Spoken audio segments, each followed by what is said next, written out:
Tsy misy ny andrasondraso fa asa vetrany no tanterahany candidat Marc Ravalomanana amin'ny fitetezana ireo faritra samihafa tahaka ny tao Ilakaka sy tao Fianarantsoa izay nanomezany toromarika tsara ho fantatra. Eo ihany koa ny fametrahana ny komite 5 izay hitambarana ireo vondron'olona samihafa vonona ny hanome tanana sy hiara hiasa amin'ny fiodinana faharoa. Noharaotany ny mpanao gazety nanontany azy momba ny toetra ara-pirenena tahaka ny resaka momba ny CENI. Rehefa naperaka tamin'ny CENI ny fikarakarana an'ilay izy dia anjara ny CENI zany mandadina an'izay fa ny litsika inge dia hoe nisy ny filaminana mandrindra ny fanomanana sy ny fifidianana ary ny aorian'ny fifidianana.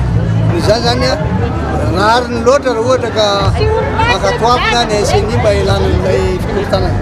Manoloana ny resabe mandeha momba n'ireo olona manohana azy sy ny fahavononany amin'ny fiodinana faharoa ary ny resaka fitoniana dia tahaka izao ny nambarany candidat. Tokony atao aloha izay sy ny filaminana mety misy hevitra tsy mitovy na misy zavatra fahasamihafana fa tokony lamina tsara. Taom-bositra manokana izay fantatsika fa tanàna ny asa tanana izay be ny mahay tao zavatra saingy very asa avokoa noho ny krizy teto amin'ny firenena ary isan'ny miandrandra izay fiverenany asa izay ity raim-pianakaviana ity.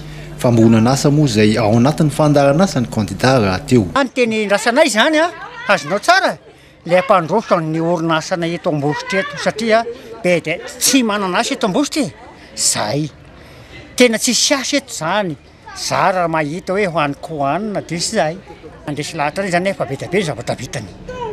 Azonao tsara mihitsy zay be dia be ny zavatra vitany teto Ambositra teto tsy raha be dia mahatoky azy ana hatramin'izao aloha hatramin'izao. Hitantsika amin'izany fa mbola miandrandra ary manantena sy mahatsiaro ny zava-bitany candidat Marc Ravalomanana tamin'ny fotoan'andro ny mponina ao Ambositra.